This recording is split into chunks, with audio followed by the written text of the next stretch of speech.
Welcome to the Emancipating Scion. Scion. So, as we left off, you had spoken with the wise woman of the Urshulaku. She informed you that you were being held hostage. You told her where they could send to ask for ransom. That's right. I did do that. All of your gear has been confiscated, and you informed her that you were born to Ashlanders, and she said something to you in Velothi, and you were able to give the appropriate response. Don't remember what I said. Yeah, neither do I. I probably should have listened to the recording. That's okay. But you definitely said the right thing. For sure. That said,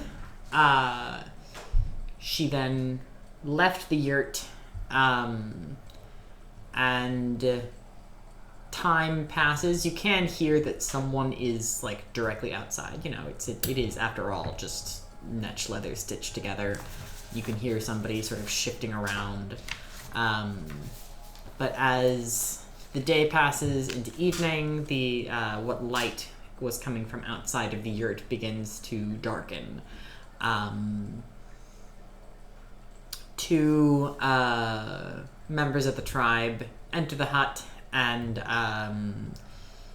begin cleaning some of their gear. So they remove their helmets and begin tending to that, as well as like inspecting their weapons and cleaning ash from those as well. The two of them work in silence. Do they have like the masks? Well, they do to start, but they remove them in the process. The faces underneath are scarred, weathered, and have both markings and piercings to an extent that you haven't seen on any other Dunmer.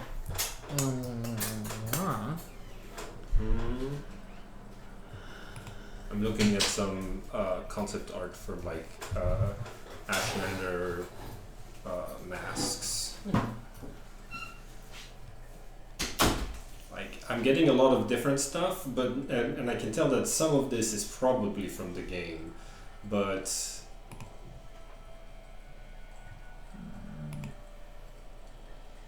Yeah.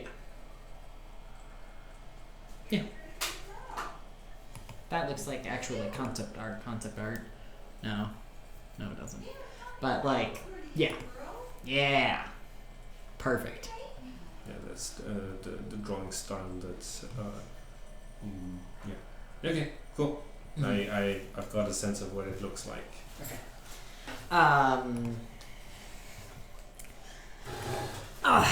They do not speak, not even amongst themselves.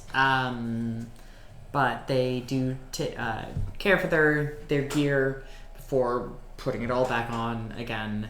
And one of them walks up to you and in very accented Cyrodiilic says, "Stand." Okay. I've got a question. Since I've rested all day, may I clear a strain? Um, You're currently at 3, right? I'm at 4. Okay. You can. I didn't clear a strain from. Yeah. It's still a stressful situation, but Yeah. you feel a little safer, so you're able to rest. Okay. Yeah. So one says stand. Okay. The other holds out some fabric and sort of shakes it in your face. Okay. I'm gonna put it on. Okay. As you do so, it is fairly rough, but it is some kind of woven fabric that seems to cover the whole of the body, up to and including the face, which They then so like, is it a turtleneck or does it have a like it's a hood turtleneck okay. thing that goes all the way down to your ankles, and once you have it sort of basically on, they then like tighten it around you so that everything's like very firm and snug. One of them sort of like peels it down and shows how you might eat before like bringing you out of the yurt. Okay. What else was like in the tent? It seemed fairly bare bones. There was a couple of so you were resting on a mat. There was a few items that looked like a similar mat but were rolled up into the side. The center of the yurt had an indentation and what looked like the remains of some kind of fire, but no fire was going. Otherwise, this seemed like a space that was designed for, or that at least had been temporarily set aside for you as a hostage, so there wasn't a whole lot of other things in the yurt. Fairly bare bones. Okay. But as they take you outside, you find yourself in a small camp, about 10 yurts. Very depressing. Yes, but sort of in the central area, there is a array of various cooking equipment, as well as a larger fire pit. And you can see that the women of the tribe have prepared a evening meal as the sun is going down. You are brought to a specific location, and the same one who earlier had told you stand says, "Seat." Okay. I'm gonna do so.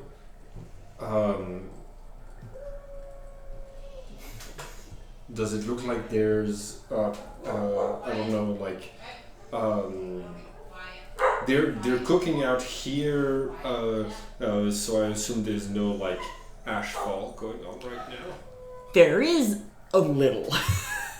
Okay. Not that much. But there is a little. I think maybe we might want to consider cooking under an umbrella or something, but I'm not gonna say anything. Yeah, the smell of the food is sort of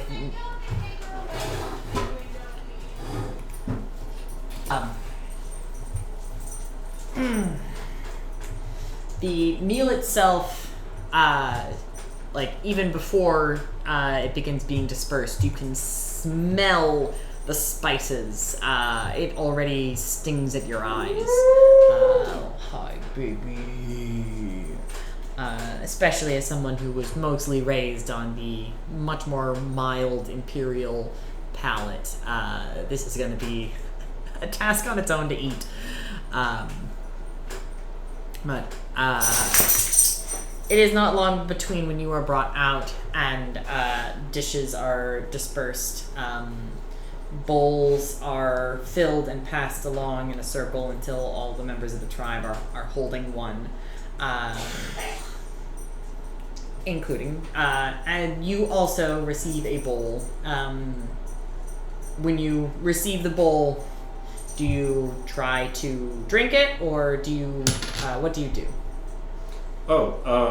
If it's already full of broth, then yeah, I think I'm gonna take down my hood and I'm gonna like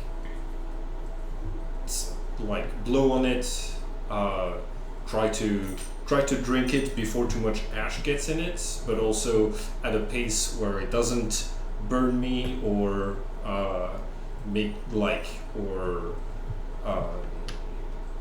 either because of the heat or because of the spices. But I think very likely Sildag is grateful for the goggles because by the end of the meal his eyes are red and crying So, from the spices. but as you do go to lower your mask, the only one of your two guards who has communicated with you so far puts his hand on your shoulder. Is anybody else eating? Okay, no, in this case I wait. Okay. Once everyone has received something, and everyone is seated, including those who had been serving the meal itself, the same woman who had spoken with you earlier, who had introduced herself as Nibani Mesa, steps to the center of the circle and sways. Nibani Mesa. Okay. Don't think I wrote. The wise woman I interacted with was called Cinnamon Vorpal. Oh fuck! You're right. No, is that right? I may have given you the wrong name. Holy shit! Did I get Nibani Mesa's name wrong? Fuck me. Okay, hold on. What I got is Cinnamon Vorpal. That's the only one I've written since Clavicle Vile.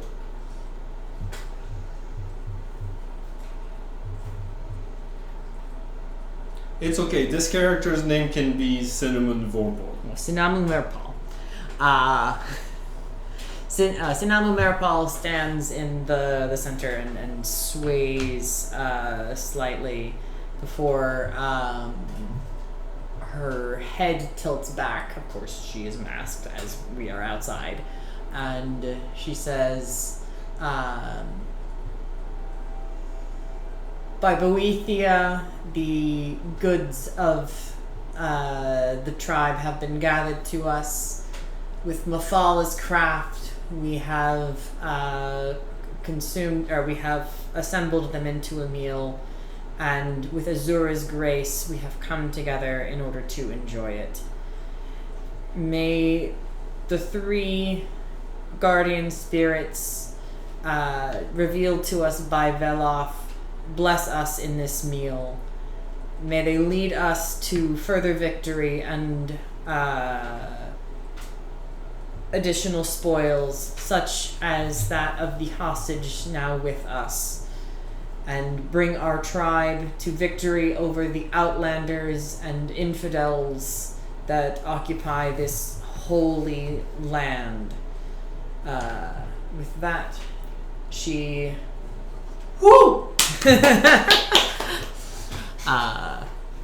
There's a few glances back and forth as you cheer, but she lowers her arms, falls like a rag doll, and then comes back into a pose with her hands together, before bowing to someone dressed like a warrior, with arms and armor that glow with enchantment, who nods to her in return from his seat and says, "The wise woman has blessed this meal. You may proceed." At this point, everyone begins to lower and rearrange their masks and begin to partake. Okay. I will do so as well. Okay. I'm keeping...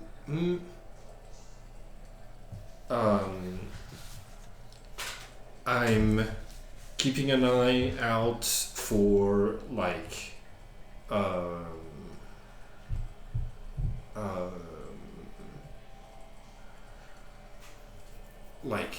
stuff to help out with. My first thought was like, is there anybody that needs lay on hands? But because my powers being chaotic at this time, I'm more looking for like who looks like it's their job to do the dishes, who's like gathering them at the end, and like, can I help them? Same thing with like, I don't know, like serving people seconds and stuff like this. I want to make myself useful. I'm probably gonna be like the best hostage because I'm like, I'm home. Like, yeah. So the meal proceeds. Your two guards on either side of you are relatively quiet, but you can hear conversations break out. You do understand some Velothi, so even if some of it's sometimes hard to follow specifically, you get some of the general vibe, which tends to be, there's a lot of discussion about the weather. It seems that it's been unseasonably warm in this part of the island. Even less rain and more ash storms than they normally expect. There's some conversation about whether or not they might have to move closer to the coastline earlier in order to try to look for other forms of water. There's also a little bit of a boasting competition with some of the younger warriors that are fairly nearby. Each one talking about their skill at hunting and the various things they've taken down. There's probably about 40 or 50 tribe members here. It seems like you've a little bit accidentally come across them at a maximum. Yes, they've taken you hostage, but this might be a little bit more of a formalized meal than they might otherwise have. This is a little bit of a celebration of the tribe itself, and not just, not everyone who's here is always here. It's a little bit of a party atmosphere. Okay. Gladius is keeping an eye out for faces that might feel familiar, voices that might feel familiar. I'm keeping an ear out with the boasting competition of the young warriors, because they would be probably around my age. Mm-hmm. Siuldag being sort of boastful and a warrior. I'm like and I'm looking for, basically, if this isn't my old tribe, is there anybody from my old tribe who married into this village? Am I recognizing someone? And what I'd like to make the move to connect with someone. But first I wanted to ask who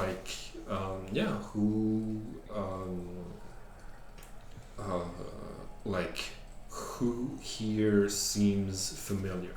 I think you're maybe a little bit more feeling someone or something out. But yeah, who let's see. Give me, just as a basically a luck die, can you roll a d6 for me? Mm-hmm. 3. Okay, with a 3, I think one of the older women's voice stirs something in your memory. It's very dusty. It's hard to say much, but she is having a conversation quite close to you. You could probably try to initiate a dialogue with her from where you're sitting. Yeah. I'm gonna be like, your accent is familiar. May I ask what your name is?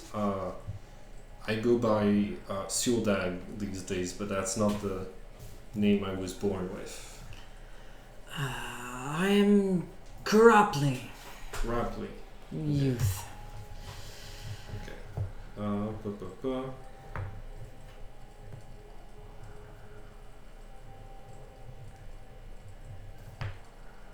You say you think you know me.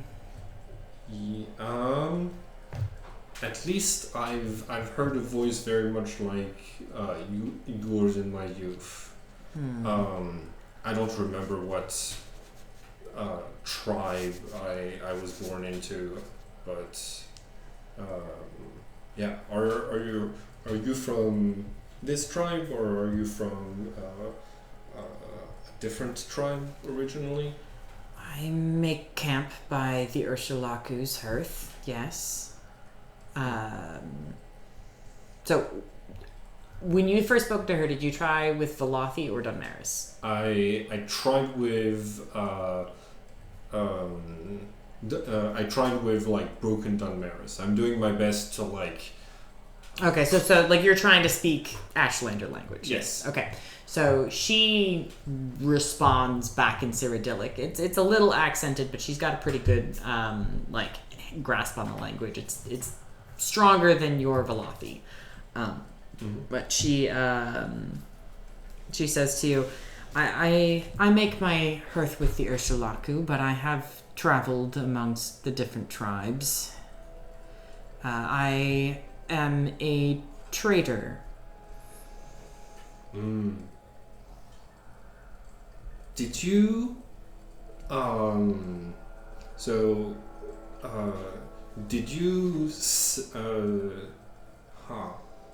did you used to sell those like figurines that represent like warriors and ancestors that kids play with? And her eyes, well, she is wearing a mask over her eyes, but you can sort of see her neck straighten, and she looks and says, yes, indeed. My husband carved them for many years. They were clever things. And you sold them to some of the parents for some birthdays or yearly celebrations or something. I always took trade goods in kind. Do you still have some that I might see if they match with my memories? There are some in my yurt, yes, but I am under the impression that your movements are somewhat restricted at the moment. The guards next to you sort of, the one who has so far been silent nods. She says, well, perhaps during the festivities I might retrieve one, just to jog your memory. Okay. I look at the other guards and I'm like, man, it's gotta be rough to be on. Okay, hold on. What does my Dunmaris sound like? Man, shifts during party. Rough. I take over. I watch myself. You go party. Okay, and he stay and watch me. Ashamanu, this one has quite the jokes, don't you think? Which the quiet one snorts, but still says nothing. He turns back to you and says, would if I could, stranger. The dance is going to begin soon. But the Ashkan and Gulakans are in attendance, as this is the Hearthsfire Festival. No good. No shirking duties. Serious warrior. Good. Oh, no, I'm not a serious warrior. That's Ashamanu here. Okay. I'm gonna turn towards the... Oh, is that the silent... Yeah. The silent one?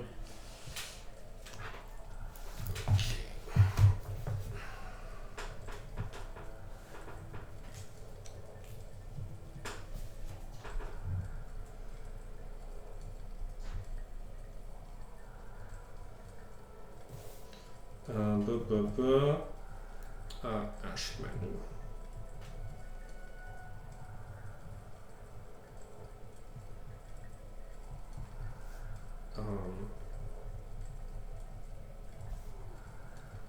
Serious warrior?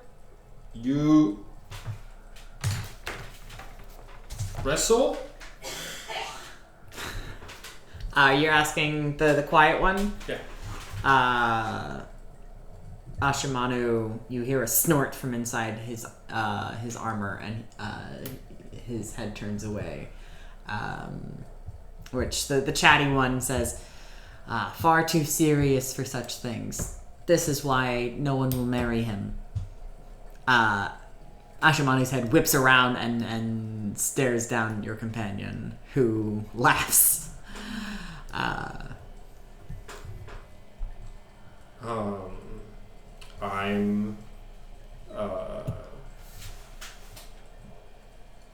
I'm tempted to try to like join in on the joke, but I also don't want to say anything inappropriate. I'm trying to remember what the lesson when the lesson that I remember from the tavern was like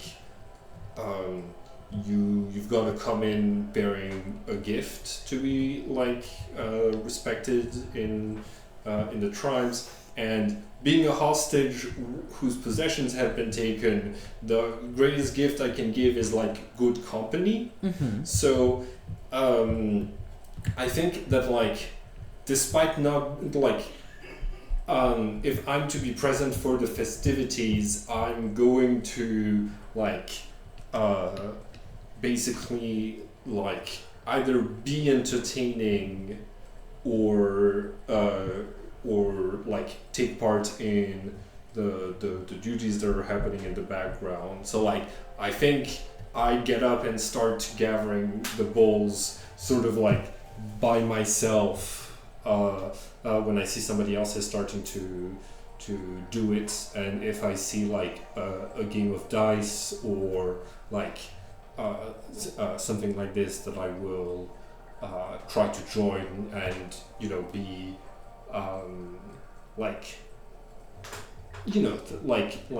try to bring out some good vibes, even if it means being the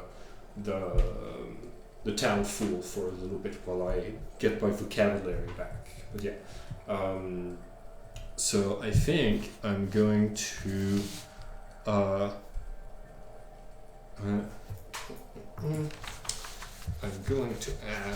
going to use my servant move immediately for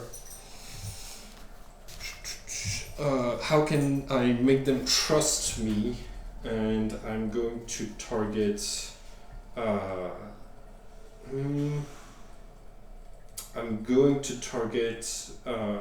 Ashmanu, because if I'm going to be spending a lot of time around the bodyguards, I might as well connect with one of them first. So how can I make Ashmanu trust me? Okay.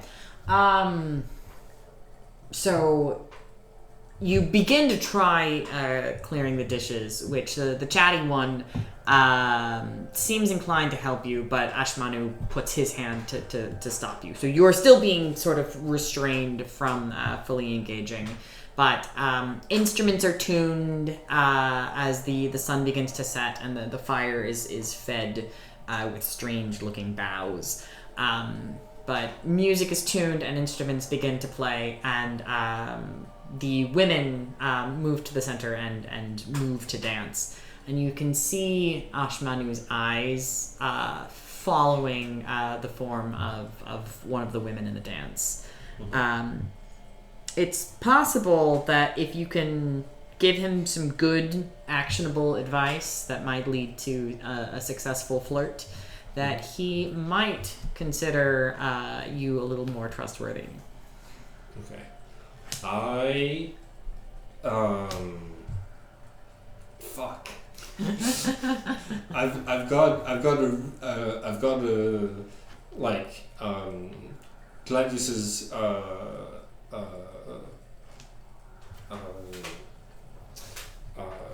Gladys's first thought is like, if he won a fight against like the buff looking hostage and like won a fist fight, but that would make me look aggressive to the rest of the people that I'm trying to like bond with. So okay, I gotta be a good wingman. I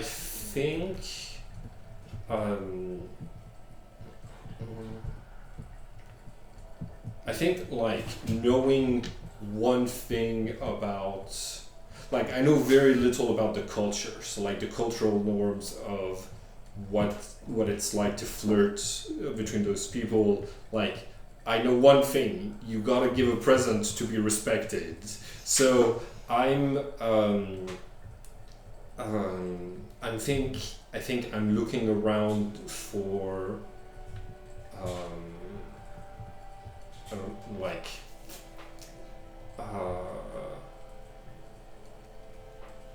I think I'm gonna like try to get the opportunity to look at the grappling's stock to see, like, as a merchant, does she have anything that Ashmanu could give as a gift to sort of like get things started, and ask someone out for a dance.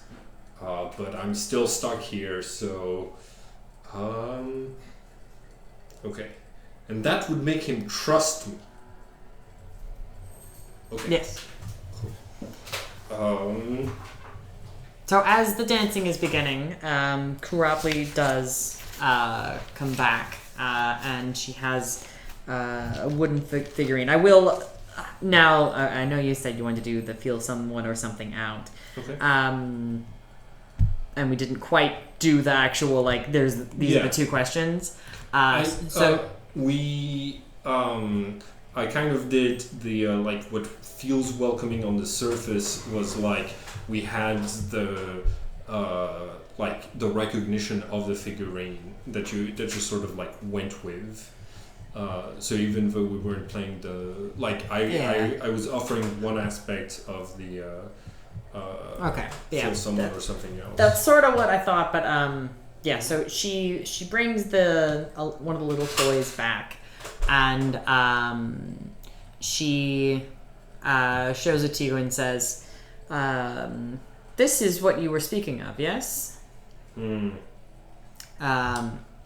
It's I remember the no. I remember the size being much larger and the colors being very different.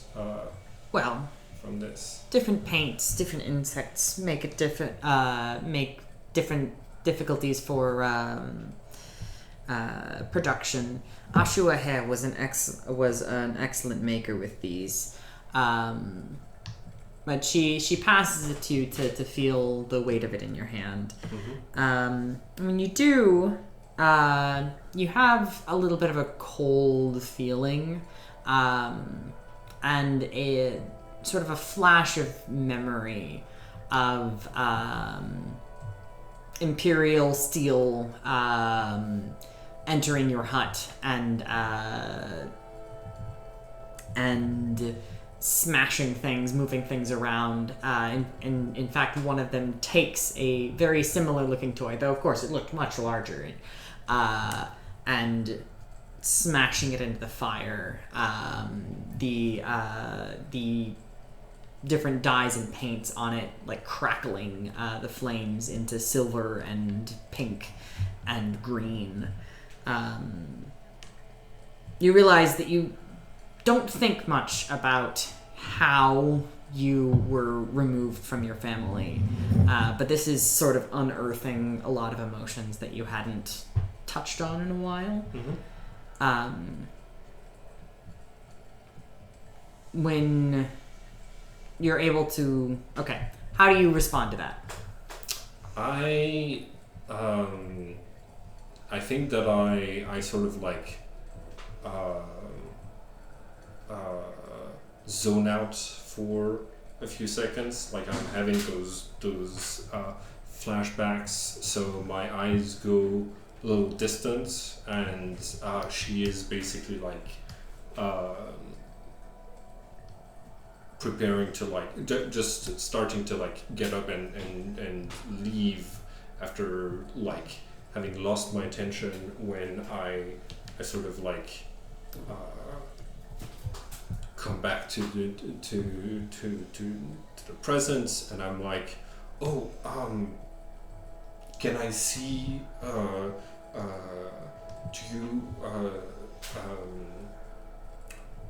do you have anything that would be a good gift for someone who is trying to get a dance tonight? On your eye on anyone in particular? I don't think you can afford my prices. It's not for me. I don't have any money. It's for Ashmanu there. Ashmanu? Well, he's never tried courting anyone, to my knowledge. Yeah, but like, do you have any object like that? She looks between you and Ashmanu, and Listen, you might be able to get a sale in tonight. Okay, I'm gonna talk to him. I suggest going through your stock and seeing if there's anything that would fit. No need. I have just the idea. I traded with the Ahamusa recently. They sold me an insect wing brooch. Very fine, very delicate, and in the light it casts different colors. Very beautiful. Just the sort of thing a young maiden would trade for a dance. So I assume I'm not able to get far enough away from my guards that I would be able to have a private conversation. So I think this conversation is happening in like the. It's possible that Aishmanu has heard the whole thing, so I kind of turn towards him to sort of be like, hmm. He looks between you and Karapli. And finally you hear the first words that he said all day in Valathi. He says, "How much?" She nods and says, "I understand you contributed greatly to this feast, noble warrior. And with that in consideration, do you have any herbs that you gathered in your travels that a woman might use with her crafts?" He nods. He opens a pouch and looks through it before pulling out some leaf and says, "Hackalo and some corkbull brute as well. We found a good supply." Which she nods and says, "Hackalo's always worth something. Roll it, smoke it, chew it, no matter what. Quite useful, mostly to you." And she says this back in Cyrodiilic. But she takes both the corkbull root and the hackalo and nods to both you and Ashamanu. A few moments later, she comes back with a quite beautiful brooch made of insect wings. I am gonna tell Ushmalu about the Cyrodiilic concept of you only live once, and carpe diem, and basically to like,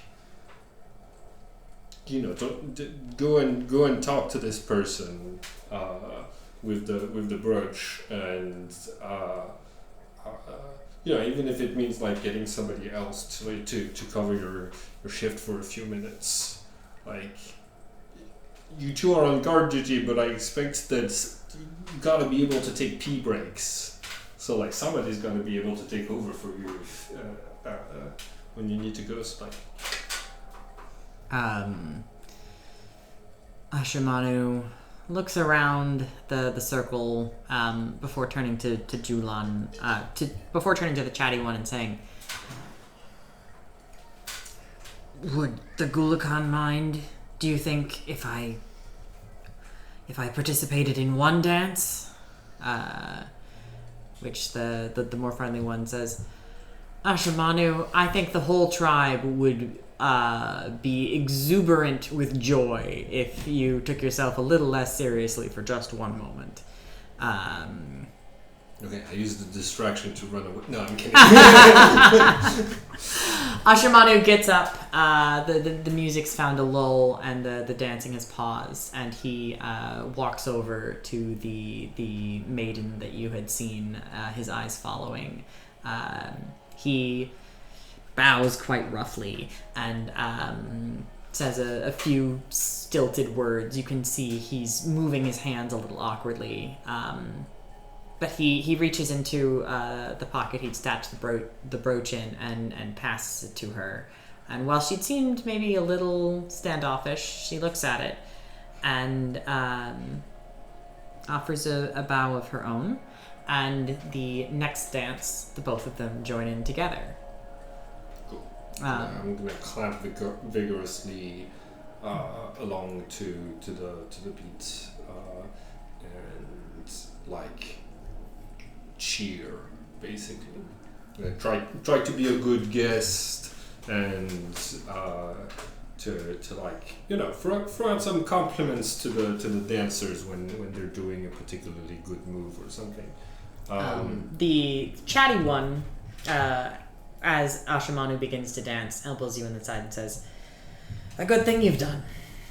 Ashimanu takes himself far too seriously, and it's a high time that he and Konami finally acknowledged what was there. I am Julan." Hi. "I have been told you go by a strange imperial name, Swildag. Sildug." Yeah, let's go with that. Julius. Or Julian.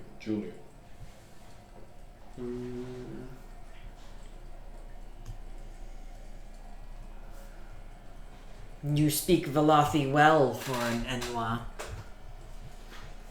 Yeah, I had a little practice when between the ages of 0 and 5. I've heard many stories of our brethren being removed from their homes. The march of empire is unstopping. Always. Compromise only serves as an invitation. Yeah, at least until the Nerevar comes back and the old roads are rebuilt. I don't know of roads, but you speak well. Do you know where you are? Camp Ursula? Urshilaku. Otherwise known as the heart of the Nerevarine cult. There are few here who do not hope for just the same thing that you have said. Yeah, we need the infrastructure around here is... Though, of course, you do understand, as a outsider, as someone coming here, speaking mostly in the Cyrodiilic tongue, bearing Cyrodiilic arms and armor, you are a part of that march. Yeah, I'm aware. Well, we've all got our faults. But hey, look, I'm not wearing Enwa clothing right now. It's true. If your mouth was shut, you could almost pass for one of us. Yeah. Damn it. It's never gonna work. Ah, but you are fun. Something that quite a few of my tribe fail to meet. Yeah, there's a very serious seriousness going around, but I found that humor gets us through the roughest of times, and it seems like it might be needed around here. I think y'all will be able to catch a very good price for my armor. What does what do you think the tribe is gonna try to get for that kind of money? Well, our needs are many. Our trade goods only go so far, especially as, well, potions potions for healing are always useful, as are foodstuffs that cannot grow well in these wastes. Once the Balathi traversed all of Vardenfell and the rest of Morrowind beyond, but now we are limited only to that which is unworkable by anyone less ingenuitive.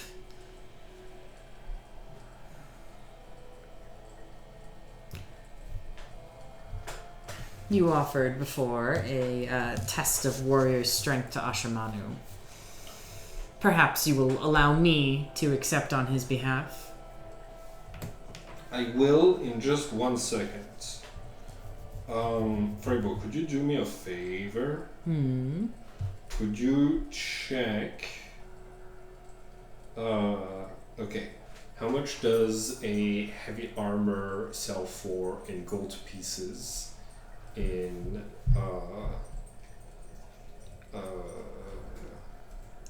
A lot.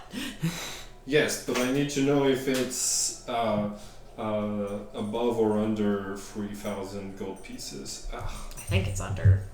Yeah, I think 3,000 gold pieces is like what you had determined a cauldron of plenty cost.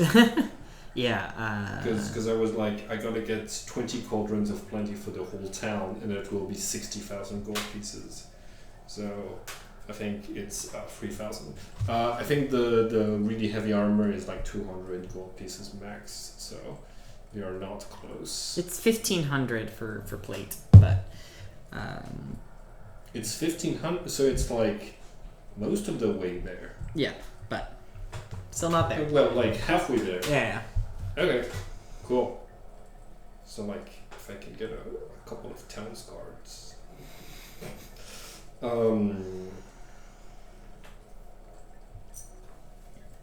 So,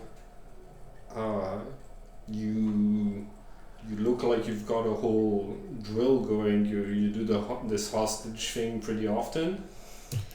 Well, most aren't quite so chatty.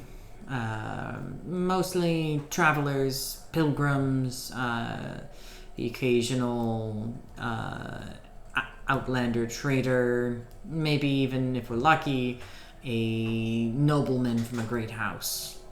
Really? You bring that kind of heat to your own village? Well, if they're traveling in the Ashlands and not well enough fortified, then can't be that much heat, as you say. No, but I mean, like, the person that you're ransoming might just come in with, like, guards. You know, the Fighters Guild isn't that expensive to get to come out here. If they can find us. And, well, those who stay in main camp outside of holidays are less likely to engage in the more risky hostage taking. Oh, so like after the holiday, you're going to take me to like a hut nearby, and I'm gonna be more isolated. Perhaps. Hmm. That decision is left to the Gulakans. Yeah, honestly, that might be a good idea because I work with the blades, so like you might want to have as a few civilians like around me as possible, depending on how much you're asking for to get me. Our prices are always reasonable.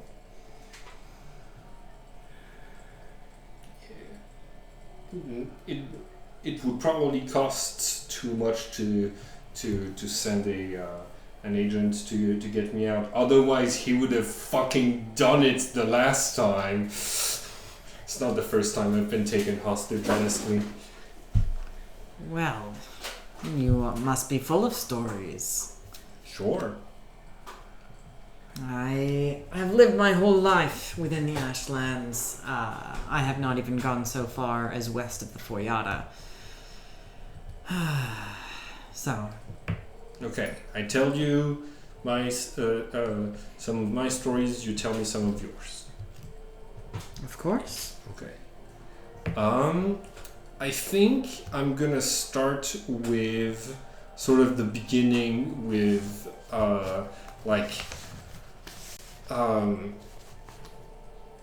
Gladys's basically like joining the Imperial Legion, and for a time sort of like getting broken down and built back up, but then finding his like master who taught him to like value the people, who got him to swear the oath and everything, and then who like had to sacrifice themselves. So like I make it look like a heroic story of this mentor, right? That's gonna be the story that I'm gonna tell first, I think. Yeah, and I'm gonna hear like what does Julian's story look like. So he tells you about Ashramanu and I, 4 summers back, had been on an extended hunting trip in the eastern ranges, not far from Old Kogaroon. An ash storm came up on us from out of nowhere, and we had to take shelter quickly. We did not know where we were, and so simply moved the first rock that we could to find some sort of crevice. We, moving along the path, trying to find additional space, the cavern opened out, and eventually we saw the edge of a crumbling tribunal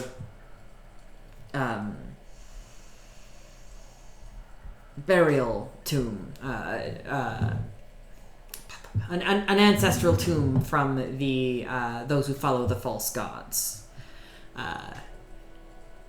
Ashramanu and I were somewhat alarmed, but still, these structures are built well, so it would likely be a good place to rest out a storm, if nothing else.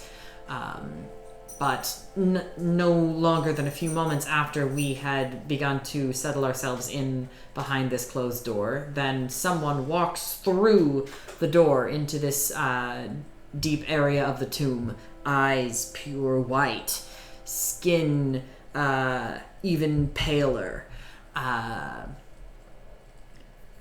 fangs as long as your fingers. Well, of course, we weren't exactly prepared to fight a vampire in the moment.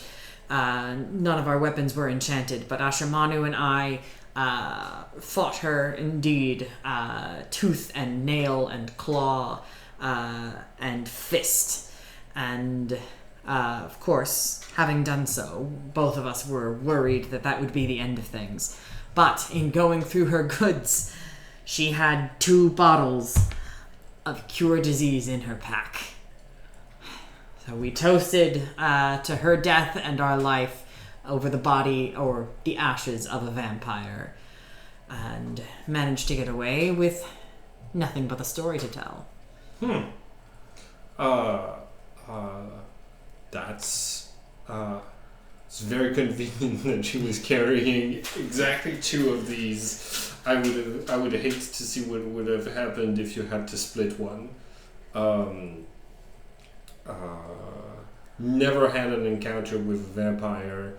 I might need to start carrying around one of those potions. One must be careful.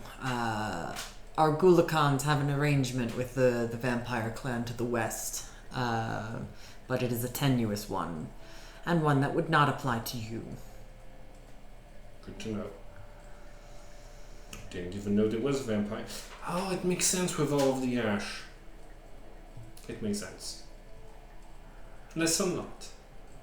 As you say.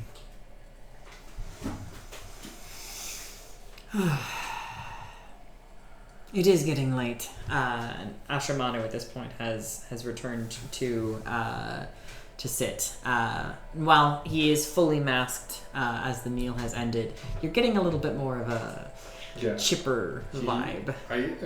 There's like a red glow going through the mask from all of the blushing. Mm-hmm. Okay.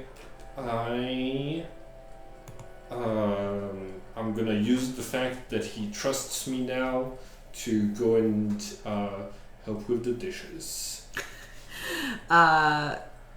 When you go to move, at first, Julan and Ashramanu both reach towards you, but they then stand.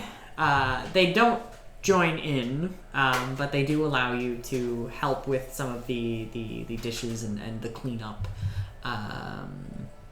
It does seem like this is a fairly gendered society, as it is the women that are cleaning, and it's the men that do the hunting. But the women, while they do give you strange looks, they don't turn your help away, and you get to listen in on some of their gossip as well, which mostly amounts to, so-and-so, had a baby, thanks be made to Azura. The entrance to the world was difficult, but we're all hoping for good things from the child, and various murmurings of joy.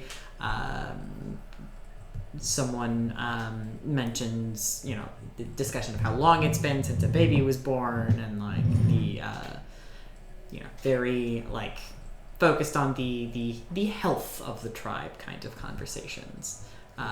Though you do hear at least one person make a reference to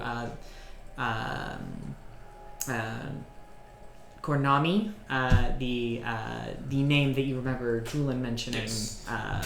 That Ashramanu had danced with. The game studio, the video game developer. Yes. I remember. Yeah. It's oblique, but it does seem as if the women around you are pleased and attempting to communicate that to Ashramanu, who is of course near you as well. The evening proceeds relatively pleasantly after this. Eventually, you, Ashramanu, and Julan retire to the yurt together. They both remove their armor. Julan shows you how to shift around your undershirt, which you can see when all of their armor is removed that they're wearing a very similar undershirt. The yurt flap is secured, tightly closed, which Julan, as he does so, with sort of a bit of a wry smile on his face, and says, "To keep those Nyx hounds out, don't want them carrying away any babies." Yes. Fuck. I do not get any bit of sleep that night.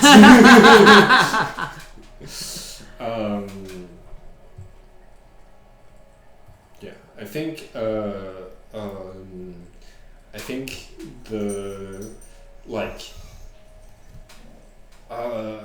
the plan in Gladys's head is to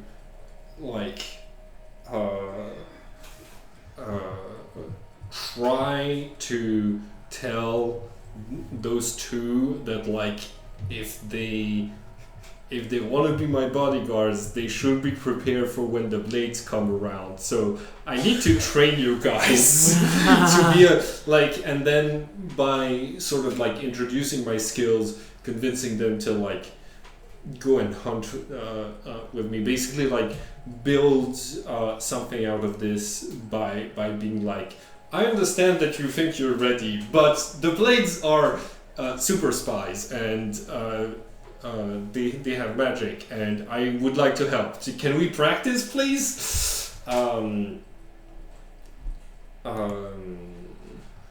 think that's sort of what Gladius brings. Okay, I'm leaving. I love you guys. I'm gonna leave the door open